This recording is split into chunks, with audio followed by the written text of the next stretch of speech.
என்ன பிரச்சனைனா, நல்ல வாழ்க்கை தெரிஞ்ச பையனுக்கும் ரொம்ப செல்ல கொடுத்த வளர்த்த பொண்ணுக்கும்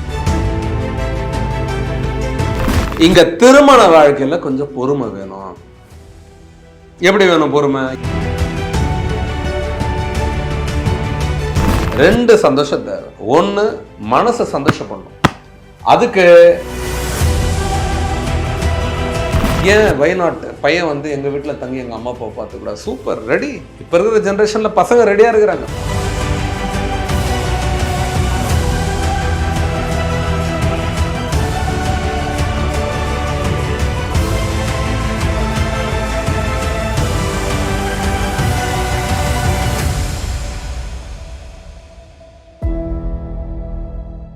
அனைவருக்கும் வணக்கம்.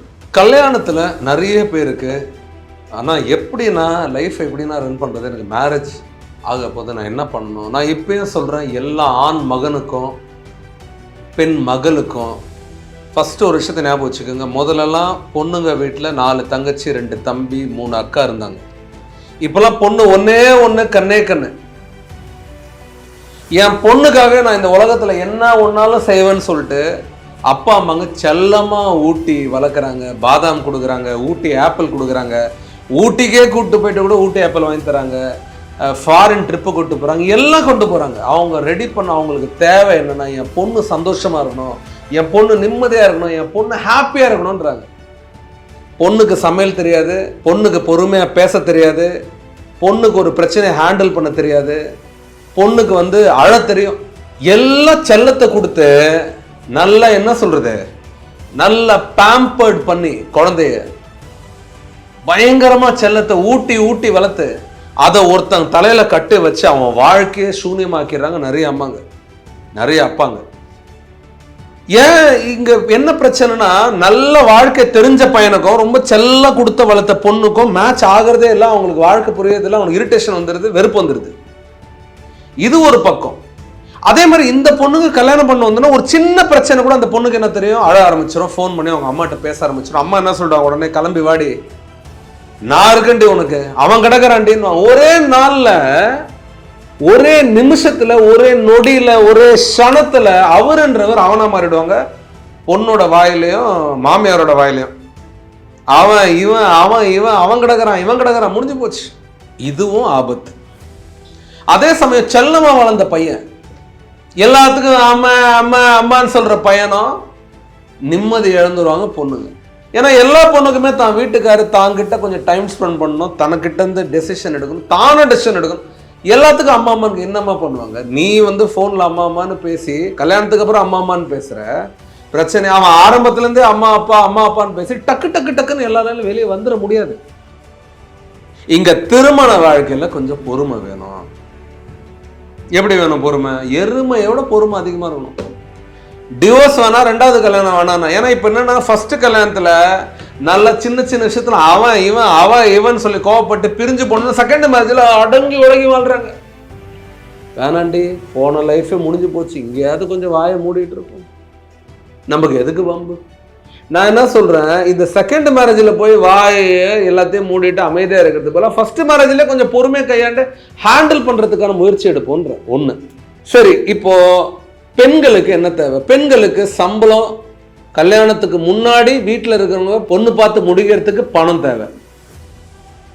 கல்யாணத்துக்கு அப்புறம் பொண்ணுக்கு என்ன தேவை? என்ஜாய்மெண்ட்டு தேவை. உடனே என்ன இந்த நைட்டு 12 மணி 11 மணிக்கு பேசுகிற டாக்டர் நினச்சிடாதீங்க.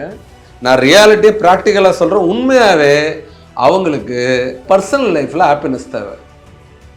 நீ வந்து நான் 2 lakhs சம்பாதிக்கிறேன், பத்துமா? பத்தாது. 3 lakhs சம்பாதிக்கிறேன், பத்துமா? பத்தாது. நான் 4 lakhs சம்பாதிக்கிறேன், பத்துமா? பத்தாது. என்ன தேவை பொண்ணுக்கு? பொண்ணுக்கு சந்தோஷம் தேவை. 2 சந்தோஷம் தேவை. ஒன்று, மனசை சந்தோஷப்படணும். அதுக்கு உடம்பு சந்தோஷப்படணும். உடம்பு சந்தோஷப்படாத மனசு சந்தோஷப்படாது.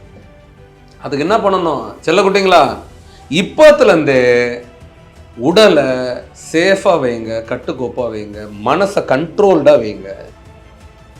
தேவையில்லாத விஷயத்துலலாம் நீங்கள் போயிட்டு லிக்விடேட் பண்ணிட்டீங்கன்னா உங்ககிட்ட இருக்கிற வெல்த்தெல்லாம், புரியுதுன்னு நினைக்கிறேன், ஹெல்த் போய் நாளைக்கு எங்கே வந்து உங்களோட வெல்த்தை தூக்கிட்டு போய் ஃபிக்ஸ்ட் டெபாசிட் பண்ணணுமோ அந்த இடத்துல சந்தோஷம், அதாவது குடும்பத்தில் எடுத்துகிட்டு போய் உன் எனர்ஜியை உன் ஒய்ஃபுக்கும் உன் குடும்பத்துக்கு செலவு பண்ணுற நேரத்தில் நீ வீக் ஆகி நிம்மதி எழுந்து ஒய்ஃபு போய் பொண்ணு போய் நின்றுடும் கோர்ட்டில், எனக்கு வீட்டுக்காருக்கு டிவோர்ஸ் வேணும்னு.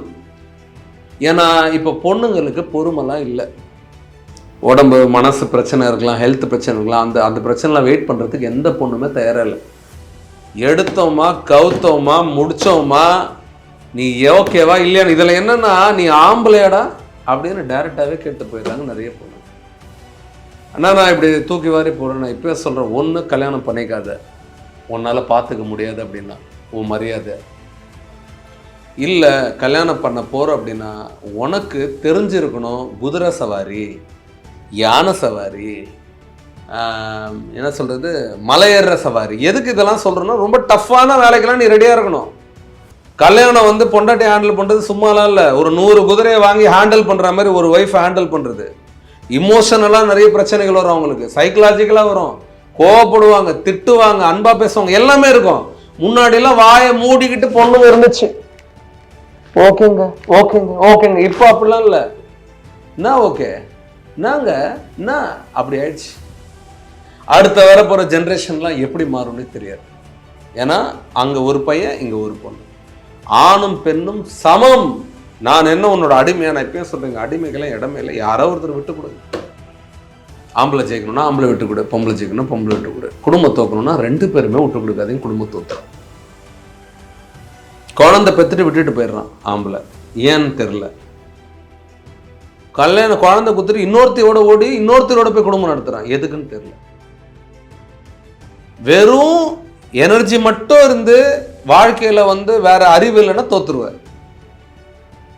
எனர்ஜியும் இருக்கணும், பணம் சம்பாதிக்கிற திறமையும் இருக்கணும், ரிலேஷன்ஷிப்பை ஹேண்டில் பண்ற மனமும் இருக்கணும்.